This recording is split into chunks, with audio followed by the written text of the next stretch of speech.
Marçal, seja muito bem-vindo. Obrigado pelo convite e lá vamos nós. Bora lá, candidato. E a gente já começa conversando por aqui sobre educação. E de olho, né? A gente, todo dia aqui no nosso noticiário, a gente traz casos de racismo em relação às escolas, não só em São Paulo, infelizmente, mas como todo o Brasil. Sim. É um tema que vem preocupando a gente e eu gostaria de te ouvir em relação ao que o candidato vem pensando para abordar esse tema, para abordar, de fato, uma educação antirracista para as escolas de São Paulo. A respeito, a gente promete para você de São Paulo revolucionar a educação, olha nessa câmera, revolucionar a educação. Homem tem que respeitar a mulher, né? A gente vai ter duas frentes, a frente de educar na causa e a frente de educar no efeito. Então, as empresas na cidade de São Paulo, com mais de 2 milhões de CNPJs, elas terão um braço de ensino subsidiado pela prefeitura, né, para treinar colaboradores, parentes de colaboradores e pessoas que moram próximas a essa empresa. Então, é inovação na gestão pública. No ensino básico, né, no ensino municipal, na escola municipal da cidade, nós vamos colocar treinamentos, né, que são extracurriculares, né, para essas crianças aprenderem inteligência emocional, educação financeira. A gente vai voltar a cantar o hino nacional na escola pelo menos uma vez por semana, porque realmente está perturbador. Hoje estão distorcendo com linguagem neutra. Hoje a gente tem indícios, né, de erotização de infantil nas escolas. A gente tem partidarização ao invés de explicar política na escola. E podem contar comigo nisso, né? Um respeito absoluto à liberdade de expressão de cada um, à vida de cada um. Nós vamos fazer cumprir a lei, né, de fato exercer o respeito dentro da escola pública. Candidato, até falando ainda sobre educação, o senhor deseja incluir no currículo escolar da rede municipal de ensino algumas novidades, de acordo com a demanda de mercado. Eu gostaria de entender que disciplinas são essas, que novidades são essas, se há algum estudo, algum embasamento científico para implementar isso para os adolescentes e também aí para as crianças. A gente vai transformar a escola de São Paulo numa escola olímpica. O que significa isso? Estuda num período, treina no outro. A criança e a adolescente vai escolher 3 esportes e aquele que ela tiver a maior vocação, ela vai seguir e em competições a gente vai financiar, né? Vai fazer investimentos no seu filho que seguir esse caminho. Qual que é a perspectiva? Até 2030, o governo nosso acaba em 2028. Aí você lembra do número 28 para você votar, senão você não vai ver uma educação diferente. A perspectiva é que 50% dos alunos tenham adesão a programas esportivos, porque o esporte molda caráter. Hoje tem 80 mil pessoas em situação de rua e você não acha esportista na situação de rua. Não tem. É raríssimo um caso desse. O que a gente precisa é porque a pessoa com esporte ela fica em alto rendimento, ela se alimenta melhor, ela não entra em briga, ela aprende a lutar, que é diferente de brigar, né? Muda completamente o comportamento. O que vai mudar também são as tecnologias, ensinar tecnologia, que tem uma previsão de nos próximos 15, 20 anos, 300 profissões tradicionais deixarem de existir e a gente tem que treinar as pessoas na nossa cidade para que elas não fiquem sem emprego no futuro.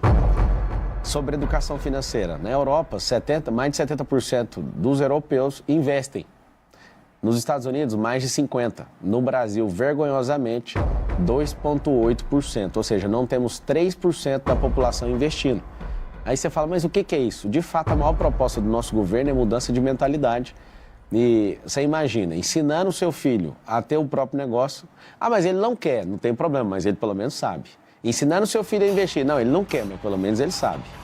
Hoje, o ensino público, a gente gasta 25 bilhões de reais na cidade e a maioria das crianças chegam no final ali, né, já não são mais crianças, mas no final da adolescência, quando terminam a carreira escolar, eles não sabem, 90%, não sabem fazer matemática básica. A gente tem um problema muito grave. Aqui no meu gesso, que eu estou recuperando o dedo aqui pela cadeirada que o Datena deu, tem um garoto lá do Morro Doce, ele foi escrever Morro Doce, ele tem 11 anos, e ele não soube escrever Morro Doce. Isso partiu meu coração. Eu estava ontem em Perus, aí o Isaac escreveu aqui, aí o Rian, eu falei para ele, escreve aqui Morro Doce. Ele escreveu MOURRO. Isso porque eu ditei depois do U. Ele foi escrever, ficou sem graça, e eu falei, poxa, mano, um garoto de 11 anos de idade não está conseguindo escrever. Mas, candidato, nessa sua proposta não deveria ter bem um programa de capacitação para os professores? Claro. Como é que um professor de matemática também vai ensinar educação financeira? Como é que vocês vão transportar isso para dentro do ambiente escolar? Então, no começo, a gente tem 2 milhões de empreendedores. Nós vamos trazer um trabalho voluntário desses empreendedores para eles ensinarem. Não tem como cobrar empreendedorismo se não está na grade, né? Muito bem a pergunta, muito boa. Então, naquilo que eles ainda não têm na grade deles, a gente vai fazer essa reciclagem, eles vão participar disso junto, nós vamos trazer gente para ensinar na rede pública. Eu tenho rede de escola privada, eu tenho uma vontade de fazer, eu faço isso nas escolas, né, de mandar executivos, de ir lá explicar sobre esses assuntos que são extra. Eu quero, até alguns governantes dos Estados Unidos fazem isso também, visitam bastante a escola. A escola é o lugar onde a gente está treinando o cidadão para o futuro. E, candidato, agora falando de um outro tema também, que a gente infelizmente traz todos os dias no nosso noticiário, que é em relação aos casos de feminicídio. Infelizmente, na capital paulista, nós tivemos um salto de casos de mais de 40% e até juízas, especialistas no assunto falando que também isso se deve por conta do enfraquecimento de políticas públicas em relação à violência contra a mulher, em relação ao combate dessas práticas. Na sua gestão, qual vai ser a estratégia a ser usada para combater de fato o feminicídio, para que as mulheres se sintam cada vez mais seguras? É uma inovação de novo na gestão pública. A gente implementar um aplicativo, né? Quando uma mulher se sentir ameaçada, ela cadastra ali, além de cadastrar o boletim de ocorrência, cadastrar ali e, claro, né, tem que fechar essa parceria com o governo do estado para que essa pessoa, né, ela seja incluída nesse aplicativo. Chegou perto, né, com distância próxima à mulher, porque a gente descobriu que 70% dos casos, mesmo depois de registrado, a mulher ainda sofre ameaça ou sofre qualquer tipo de violência e acaba morrendo. Mesmo com medida protetiva? Sim, né? É por isso que tem que usar a tecnologia, porque a gente não vai, como Estado, como Prefeitura, Governo ou União, a gente não vai conseguir repelir a pessoa, mas a tecnologia vai. Então a gente vai implementar isso. Uma segunda coisa que não tem na gestão pública, eu nunca vi, tá? Nós vamos fazer um treinamento com todos os homens da cidade. Eu, na minha vida privada, gosto muito disso, de ensinar homens a respeitar suas mulheres, suas esposas, suas filhas. Inclusive, no meu Instagram tem um vídeo que a minha equipe resgatou de uma pescaria, está lá postado agora, eu tratando sobre isso. Né? O Instagram é Pablo Marcal por SP, é meu Instagram reserva.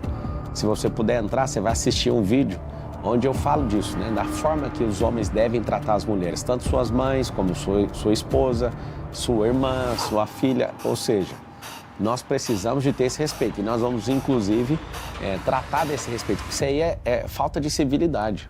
Um homem que não respeita a mulher, ele não foi treinado para ser um cidadão. E, lamentavelmente, a gente vê o crescer desse tipo de crime, porque o homem realmente não aprendeu a respeitar e nós vamos ensinar, nós vamos reciclar a mentalidade desses homens nessa cidade. Candidato, falando também sobre segurança pública, gostaria que o senhor falasse um pouquinho sobre toda a complexidade que envolve a região da Cracolândia. Tem ali no meio usuários que precisam de acolhimento, há traficantes, onde o crime precisa ser combatido. Gostaria de saber se o senhor tem algum plano aí para, de fato, acolher quem precisa, para combater o crime e o que fazer, de fato, com essa região que cada vez está se pulverizando em outras regiões aqui da capital. Sim, para você que está assistindo, a Secretaria de Assistência para esses assuntos tem 2,6 bilhões de destinação em reais todo ano e 1 bilhão é exclusivamente dedicado para tirar essas pessoas da situação de rua. O que está acontecendo? Cresceu 23% em relação a dezembro do ano passado. Hoje, dados oficiais, tem mais de 80 mil pessoas em situação de rua. Parece a Zumbilândia aqui. O que eles fizeram para amenizar? Saíram esparramando a Cracolândia. E um dos maiores problemas que tem na Cracolândia hoje é o álcool, é a Alcolândia. Tem abrigos, tem vagas nos abrigos, mas não tem disposição política. Aí eu quero saber qual que é o interesse, né, de alguém que não quer resolver o problema.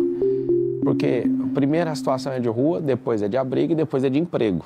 Tem uma lei aqui em São Paulo que fala sobre destinar 30% da merenda escolar vindo de agricultura familiar. E hoje não é cumprido nem 5%. Qual que é a lógica?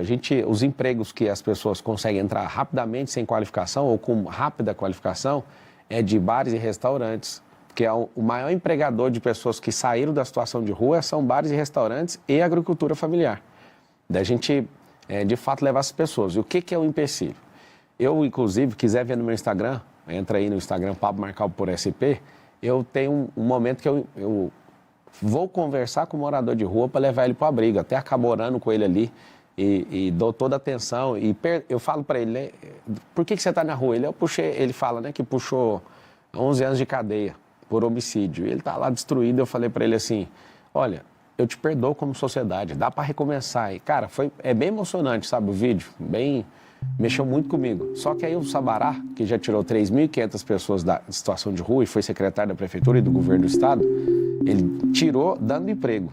Ele falou que o método é o seguinte, chega com um cardápio, fala, ó, o que você gostaria de trabalhar? O que você gostaria de fazer? Primeiro tem que identificar o porquê que ele foi parar lá. E ele me contou que a média para conseguir convencer uma pessoa para ir para o estágio 2 é 7 intervenções. E aí ele viu eu falando com o cara, falei, não, vou levar ele. Ele falou assim, fica tranquilo, tem gente que leva 20 intervenções, porque a média é 7. Então, você tem que continuar fazendo isso. E aí que está o detalhe. Qual que é a diferencial do nosso governo, você votando no 28? Se tem 80 mil pessoas, nós vamos levantar, porque tem dinheiro para isso. O dinheiro está sendo aplicado errado. Tem ONG chamada A Craco Resiste. A ONG foi criada para dar seringa e cachimbo e fazer com que dê a manutenção desse povo na rua. Ou seja, estão invertendo a lógica das coisas, gastando dinheiro e aumentando o povo na rua. Então virou meio que um mercado dentro do orçamento de São Paulo. O que a gente propõe? Nós vamos colocar 80 mil anjos da guarda. O que é isso? Hoje a Cracolândia é enxergada como um rebanho. Então empurra para cá, empurra para lá, você não tem nome, eu não consigo te achar. Agora com o anjo da guarda a pessoa vai ficar, né, por um período de 90 dias com essa pessoa e depois vai trocar esse anjo, mas vai ter personalização. Se eu trato com personalidade isso, com personalização, melhor dizendo, essa pessoa vai se sentir amada e vai ver que tem alguém todo dia vindo atrás dela, vindo cobrar ela, vamos mudar de vida. Agora, tratar como um rebanho, não, porque a pessoa vira as costas e ninguém sabe quem ela é mais, onde ela está. Segundo o caso que eu peguei lá e eu conversei, a pessoa é de Moçambique. E eu perguntei, o que você está fazendo aqui? Cadê sua família? Está em Moçambique. Ele mas eu perdi meu passaporte. Ou seja, se tiver um anjo da guarda ali, uma pessoa que vai ficar empenhada por 90 dias em cuidar, você acha que não dá para tirar o passaporte, conseguir fundos para mandar essa pessoa de volta? Não, mas esse anjo da guarda, ele vai ter que se cadastrar, passar por uma capacitação. Sim. Vai ser selecionado pela própria prefeitura. Prefeitura. Como é que vai funcionar esse monitoramento? Pode usar as ONGs, tem muita ONG querendo ajudar. Hoje, o ideal é as doações e questão de comidas fica no abrigo. Só que aí as pessoas não estão querendo ir para o abrigo, aí fica tudo na rua, né? As pessoas jogadas numa situação. Eu não vou ficar acomodado nenhum dia como prefeito dessa cidade. Eu proponho resolver isso dentro desse mandato. Tem como resolver. Não só Cracolândia, mas fila de exame, né? Que eu proponho fazer isso em 18 semanas. As filas de exame são 447 mil pessoas nessa fila. Eu falo para você que tem que ter disposição. Não pode ter companheirada, não pode ter loteamento de prefeitura. Eu chego até aqui sem gastar R$1 de dinheiro público, sem tempo de TV, eu até agradeço o tempo aqui na TV, sem rádio, sem padrinho político, sem ter entregado nenhum cargo para ninguém. Não estou devendo nada a não ser para você, que é o povo. Por isso eu te peço, eleja o primeiro prefeito da história de São Paulo sem usar dinheiro público. Os 4 que estão na frente, os 5, excluindo a minha pessoa, estão gastando mais de 100 milhões de reais, ou seja, estão gastando o nosso dinheiro para ver se consegue fazer propaganda enganosa, para ver se toma seu voto com tanto marqueteiro multimilionário no dia 6 de outubro. Vote no 28.